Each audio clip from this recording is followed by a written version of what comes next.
Assalamualaikum warahmatullahi wabarakatuh. Anak-anakku yang hebat dimanapun kalian berada, semoga kalian semua selalu dalam keadaan sehat walafiat. Perkenalkan, nama saya Sukesi dari SMP Negeri 215 Jakarta. Pada kesempatan kali ini, saya akan membahas materi kelas 8 bab 1, yaitu kedudukan dan fungsi Pancasila. Setelah mempelajari materi ini, kalian diharapkan dapat menjelaskan pengertian Pancasila sebagai dasar negara dan pandangan hidup bangsa. Baiklah anak-anak, kita awali pembelajaran ini dengan membahas Pancasila sebagai dasar negara.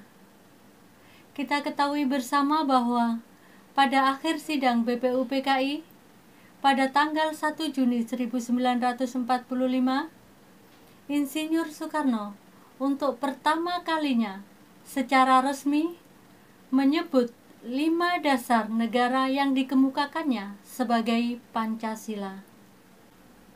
Pancasila sebagai dasar negara adalah dipandang dan dipahami sebagai pedoman dalam pengaturan kehidupan penyelenggaraan ketatanegaraan yang mencakup berbagai bidang kehidupan, atau pedoman dalam penyelenggaraan negara Indonesia.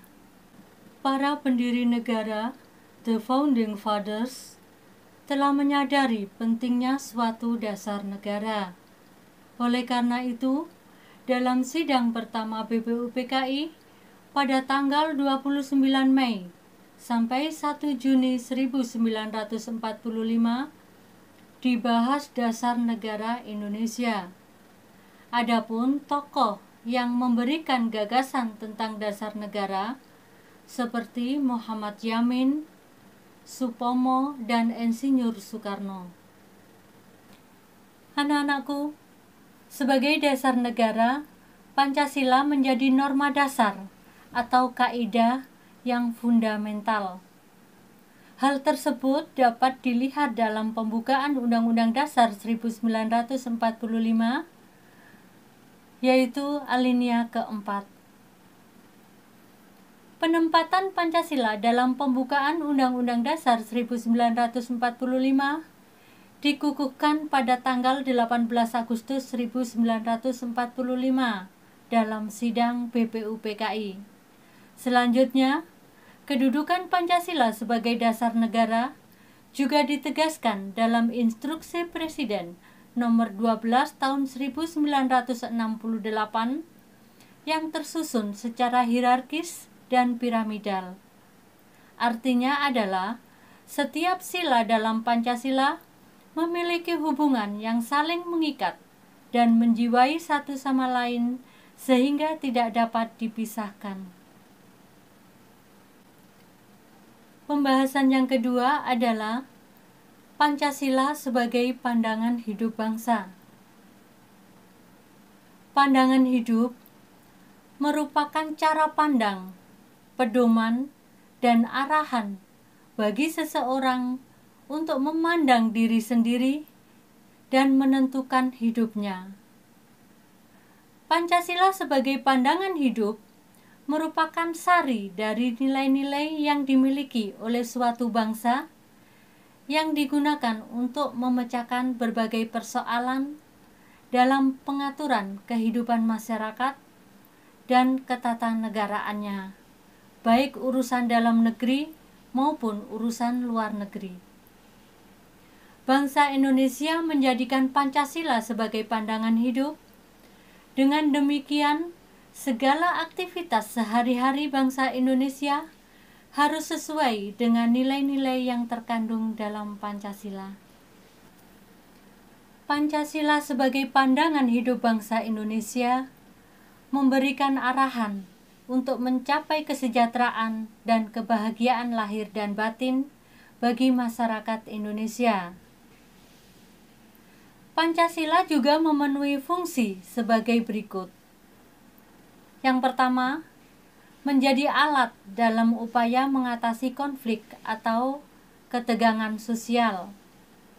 Yang kedua, menjadi sumber motivasi untuk mewujudkan cita-citanya, gagasan, dan ide-ide dalam kehidupan nyata.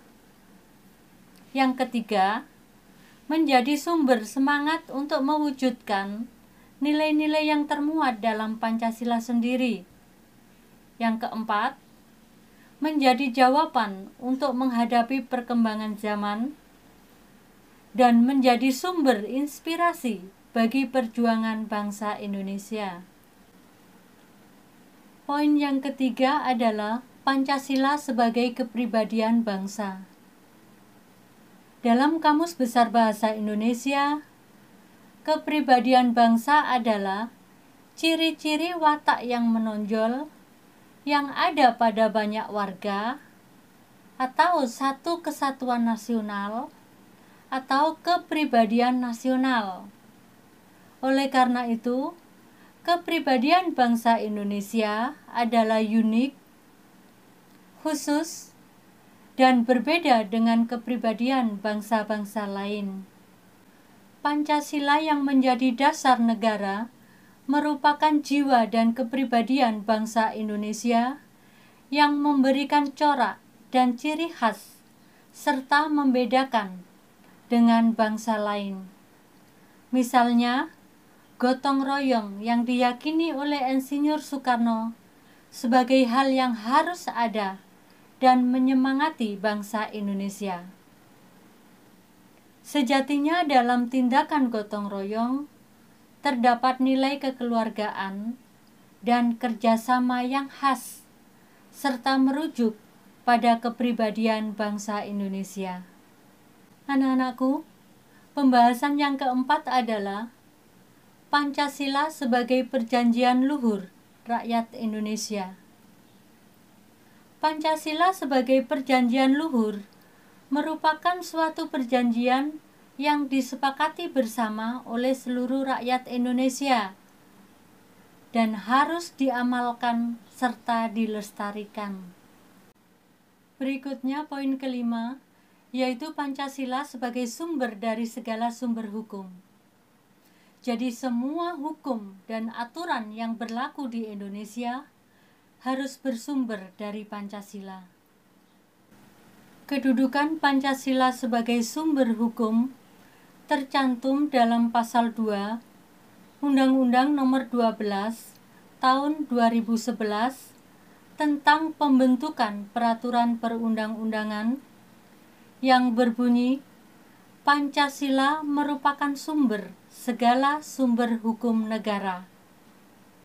Adapun poin yang keenam adalah Pancasila sebagai ideologi nasional.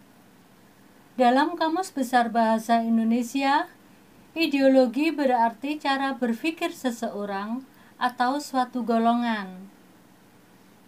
Pancasila sebagai ideologi nasional merupakan sistem nilai yang ideal, dicita-citakan, dan diyakini kebenarannya untuk mewujudkan dalam kehidupan bermasyarakat, berbangsa, dan bernegara di Indonesia. Anak-anakku yang hebat, sekian pertemuan kali ini. Sampai jumpa pada materi berikutnya. Wassalamualaikum warahmatullahi wabarakatuh.